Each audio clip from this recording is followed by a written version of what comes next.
अगर पत्नी आपसे कहती है कि आप उसके मुंह के अंदर ऐसा करें, तो ये एक साफ इशारा हो सकता है कि उसका कनेक्शन गंदी फिल्मों की आदत से रहा है। आज हम उसी साइकोलॉजी पर चर्चा करेंगे जिसे सोसाइटी में गलत या गंदा समझा जाता है। अगर आपकी पत्नी बिस्तर पर ऐसी डिमांड रखती है जो सीधे गंदी फिल्मों से इंस्पायर्ड लगती है, तो आपको अलर्ट हो जाना चाहिए। ये कोई सिंपल इच्छा नहीं होती, बल्कि ये दिखाता है कि उसे किसी तरह के इलाज की ज़रूरत हो सकती है। क्या आपने कभी सोचा है कि पार्टनर की ऐसी अजीब डिमांड्स आपके रिलेशनशिप को खराब कर सकती हैं? आज मैं आपको समझाऊंगी कि ऐसी सिचुएशन में सख्ती क्यों ज़रूरी होती है, और साथ ही मैं आपको बॉडी के कुछ सीक्रेट हिस्सों के बारे में भी बताऊंगी, जहां बिना पेनिट्रेशन के ही एक्सट्रीम सुख महसूस किया जा सकता है।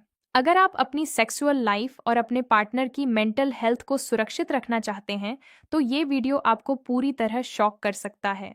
मैं हूँ डॉक्टर नेहा, आपकी अपनी सेक्सुअल हेल्थ एक्सपर्ट। अक्सर पुरुष ये नहीं समझ पाते कि उनकी पत्नी की किसी खास डिमांड के पीछे असली वजह क्या होती है। आज हम फिर से उसी साइकोलॉजी को समझेंगे जिसे समाज में गलत माना जाता है, लेकिन उसका इलाज करना बेहद जरूरी होता है। और सिर्फ यही नहीं, मैं आपको ऑर्गेनिज्म के कुछ ऐसे तरीके भी बताने वाली हूँ जिनके बारे में आपने शायद पहले कभी सोचा भी नहीं होगा। बिना कपड़ों में उलझने से बेहतर है कि आप अपनी बॉडी के उन सेंसिटिव पॉइंट्स को जानें जो आपको और आपके पार्टनर को रियल सुकून दे सकते हैं। तो आइए आज इस टॉपिक को गहराई से समझते हैं और जानते हैं कि एक हेल्दी और हैप्पी रिलेशनशिप असल में कैसे काम करता है। अगर पत्नी आपसे कहती है कि आप उसके मुंह के अंदर ऐसा करें, तो ये एक क्लियर संकेत हो सकता है कि उसका जुड़ाव गंदी फिल्मों की आदत से रहा है। अब आपकी जिम्मेदारी बनती है कि आप उसे किसी मनोवैज्ञानिक साइकोलॉजिस्ट के पास लेकर जाएं। कई बार जब पति इस तरह की डिमांड रखते हैं, तो पत्नियां मजबूरी में मान जाती हैं, क्योंकि पति उनकी बात को सीरियसली नहीं लेते और इलाज के लिए भी तैयार नहीं होते। लेकिन आप उसके पति हैं, इसलिए आप उसे ट्रीटमेंट के लिए ले जा सकते हैं। चाहे प्यार से समझाकर या ज़रूरत पड़े तो सख्ती दिखाकर उसका इलाज करवाना बेहद ज़रूरी है। ऐसी कई जगहें होती हैं जहां ऑर्ग सबसे ज़्यादा इंटेंस और मज़ेदार महसूस होते हैं, और आज मैं आपको उनके बारे में बताने वाली हूँ।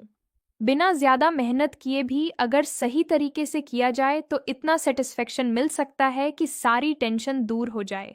और इसकी पूरी गाइड मैं आपको देने वाली हूँ। कहाँ फोकस करना है, कहाँ नहीं, और किन जगहों पर सबसे ज़्यादा फीलिंग आती है, सब कुछ डिटेल में समझाऊंगी। अगर आप चैनल पर नए हैं तो ज़रूर सब्सक्राइब करें और अपनी बॉडी को बेहतर समझने के लिए तैयार हो जाएं। ऐसी सेक्स, हेल्थ और इन्फॉर्मेटिव वीडियोस के लिए चैनल को सब्सक्राइब करना न भूलें। कई बार ऐसा होता है कि आपको ऑर्गीज का अनुभव नहीं होता या फिर पेनिट्रेशन सेक्स का मौका नहीं मिल पाता। ऐसे में ज़रूरी है कि आप अपने पार्टनर के साथ कुछ खास इंटीमेट मोमेंट्स ज़रूर बनाएं। कई बार शादी से पहले के रिलेशनशिप या शादी के बाद, खासकर प्रेगनेंसी के दौरान, पेनिट्रेशन को अवॉइड करना पड़ता है, या कुछ लोगों को बिना पेनिट्रेशन के ही ऑर्गीज का अनुभव लेने की इच्छा होती है। इसके लिए ज़रूरी है कि हम अपनी बॉडी के सेंसिटिव एरियाज को समझें। आज मैं जो लिस्ट शेयर करने जा रही हूँ, वो ऐसे सेंसिटिव पॉइंट्स की है जो महिलाओं और पुरुषों दोनों में बराबर काम करते हैं। इसलिए इन्हें जेंडर स्पेसिफिक न मानकर एक्सप्लोर करने की सोच रखें। सबसे पहले जिस एरिया की बात करती हूँ वो है गर्दन और कान। नेक एरिया में सबसे ज्यादा नर्व एंडिंग्स पाई जाती हैं। वहां पर स्टिमुलेशन सबसे ज्यादा महसूस होता है। इसलिए अगर आपकी टेक्निक सही है तो आप अपने लिप्स और हैंड्स के जरिए किसी को भी आसानी से उत्तेजित कर सकते हैं।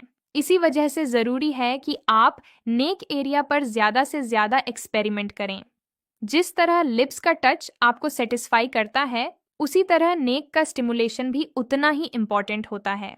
इसलिए चाहे महिला हो या पुरुष, अगर आप किसी को सही तरीके से उत्तेजित करना चाहते हैं तो अपने हाथों और लिप्स का इस्तेमाल करके नेक के अलग अलग हिस्सों को स्टिमुलेट कर सकते हैं। इसके अलावा ये हर व्यक्ति पर अलग अलग तरीके से असर करता है, लेकिन लगभग 90% से ज्यादा लोगों में नेक स्टिमुलेशन प्रभावी होता है।